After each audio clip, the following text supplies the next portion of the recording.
Hello everyone, welcome to Law of Assumption Coaching. Thank you so much for coming back here again, and I hope you guys had a great weekend and right now you guys are doing awesome.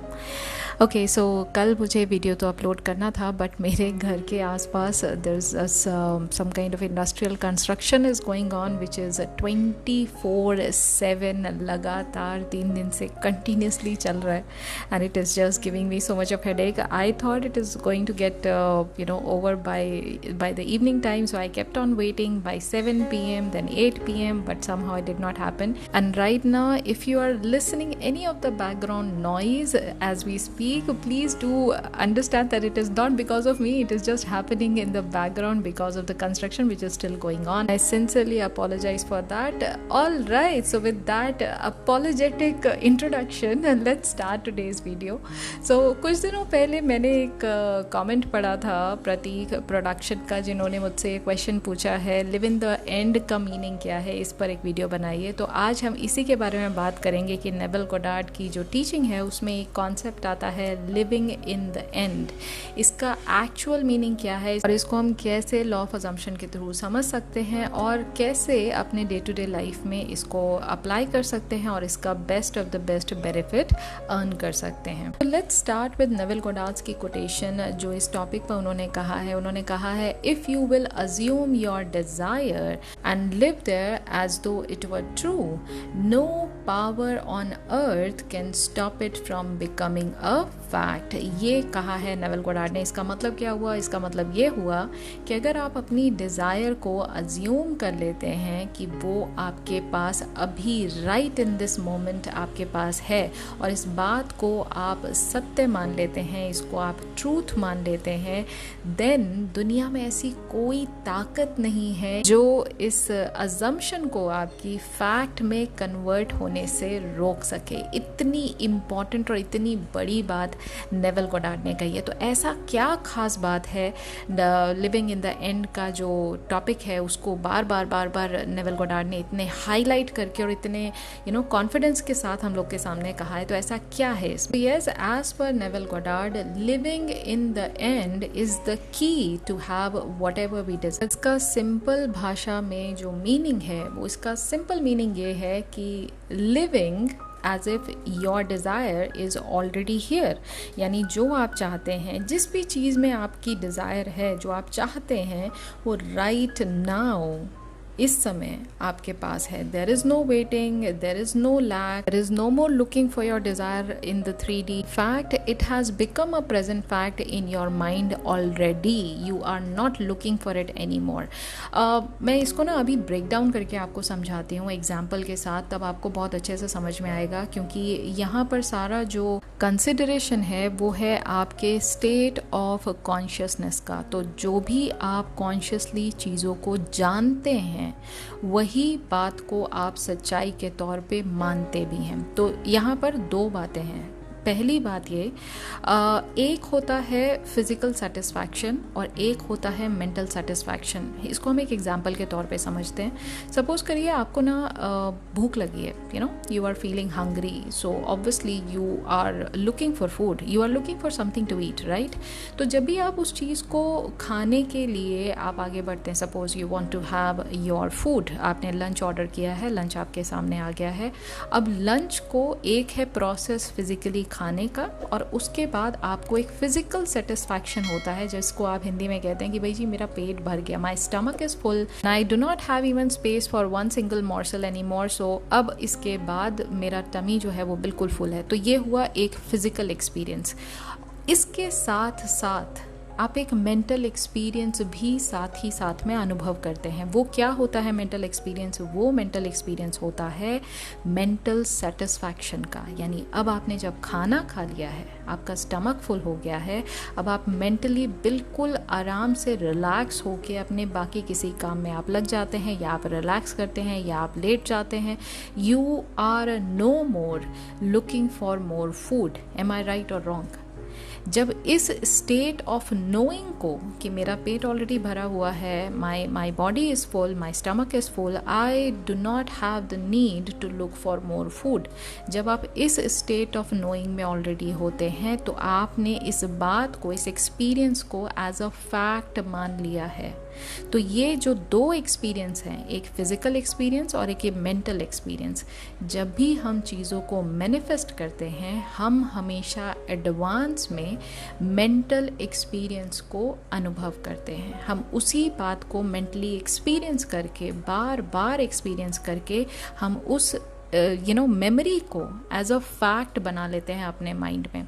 और फिर क्या होता है, जब आप already इस state of knowing में जी रहे हैं कि मेरे बॉडी में भूख की तो ऐसी कोई नीड लग ही नहीं रही है, because my body knows that it is full. मेरे माइंड में ऑलरेडी चल रहा है कि मैंने खाना खा लिया है, मुझे भूख लग ही नहीं रही है, मैंने खाना खा लिया है, मैंने खाना खा लिया है। बार बार आप ऐसे सोच रहे हैं कि my tummy is full, I don't feel the need of having any food. जब आप इस एक्सपीरियंस को बार बार रिपीट करते हैं अपने माइंड में, तो उसके बाद क्या होता है, you don't even feel like eating the food any more.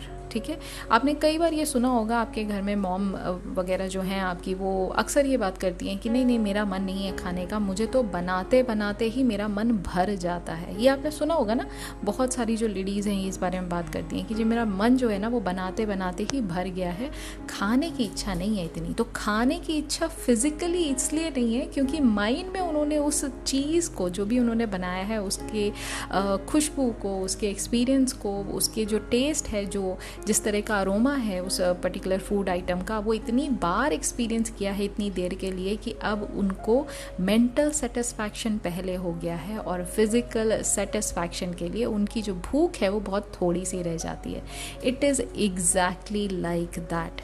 Manifestation में हर चीज़ मेंटली सेटिस्फाइड आप जब करते हैं अपने आप को, इस बात को एक्सेप्ट करके कि मैं जो एक्सपीरियंस कर रहा हूँ मेरी इमेजिनेशन में, ये बार बार जब भी मैं एक्सपीरियंस करूँगा या करूँगी, it is going to become a fact in my 3D reality. तो जो फिज़िकल एक्सपीरियंस है, आपकी जो डिज़ायर है, जिसको आप ऑलरेडी मेंटली एक्सपीरियंस कर चुके हैं, एक्सेप्ट कर चुके हैं एज अ फैक्ट, अब वो फिज़िकली आपकी 3D रियलिटी में आने पर मजबूर हो जाती है। बिकॉज 3D का क्या काम है, 3D आपकी इमेजिनेशन को फिज़िकल वर्ल्ड में लेकर आती है। ठीक है, 3D का काम ही यही है। ठीक है, तो अब जब आपके पास वो डिज़ायर आएगी 3D रियलिटी में, तो आप तो उसे ऑलरेडी एक्सेप्ट कर चुके हैं ना एज अ फैक्ट। वो तो आपके पास ऑलरेडी एग्जिस्ट कर रही है इन योर माइंड। ठीक है, so you do not have to feel totally surprise, oh my God ये डिज़ायर मेरी अब आई है 3D रियलिटी में, देखो मैं कितने दिन से इसको मैनिफेस्ट कर रही थी। नहीं बाबा, ये आपके पास ऑलरेडी एग्जिस्ट कर रही थी आपकी इंटरनल रियलिटी में, और अब ये आपके पास फिजिकल रियलिटी में भी आ गई है। तो आपका मेंटल सेटिस्फैक्शन और फिजिकल सेटिस्फैक्शन उस डिज़ायर को लेकर अब एक हो चुका है।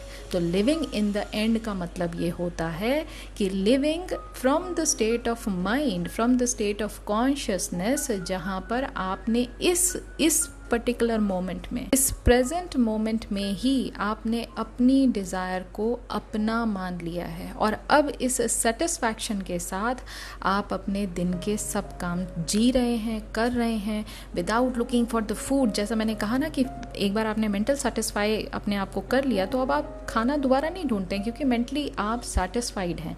तो अब आप इसी सेम प्रिंसिपल को, इसी सेम फॉर्मूला को आप लिविंग इन द एंड पर भी लगाइए। तो लिविंग इन द एंड में अब आप मेंटल सेटिस्फैक्शन अपनी डिज़ायर का पहले ले चुके हैं, और अब एंड ऑफ द डे आप जो भी काम करेंगे उसमें एंजाइटी आपको नहीं होगी, क्योंकि आपकी डिज़ायर आपके मन में आपकी हो चुकी है।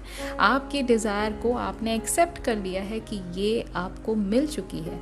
तो अब आप 3D में थोड़ा ना जाएंगे उसको देखने के लिए या ढूंढने के लिए। अब आप बार बार उसके लिए चीज़ें करने की कोशिश थोड़ा ना करेंगे, क्योंकि आपने ऑलरेडी ये काम अचीव कर लिया है ना। ये होता है real meaning living in the and का। इसमें आपको कोई फ्यूचर में कोई चीज़ को नहीं तलाशना है, इसमें आपको किसी चीज़ को लेकर बार बार भागना नहीं है, किसी चीज़ को लेकर आप बार बार एज अ सीकर चीज़ों को ढूंढ नहीं रहे हैं, बार बार कोई टेक्निक नहीं अप्लाई कर रहे हैं। आप ऑलरेडी मान चुके हैं कि आपकी रियलिटी में आपकी चीज़ें आपको मिल चुकी हैं, आपकी डिज़ायर आपको मिल चुकी है, क्योंकि अब आपको जो डिज़ायर है वो ऑलरेडी मिल चुकी है मेंटली। अब आप स्टेट ऑफ लैक में नहीं है, अब आप इस पोजीशन में नहीं है कि बार बार आप 3D की तरफ फोकस करें, क्योंकि मेंटली तो आपको जो मिलना था वो मिल गया ना। इस चीज़ को हमेशा 2 पार्ट में डिवाइड करिए। हो सकता है चीज़ें आपको 3D में अभी दिखाई ना दे रही हूँ, क्योंकि 3D हमेशा डीलेड रिफ्लेक्शन है आपके पुराने थॉट्स का।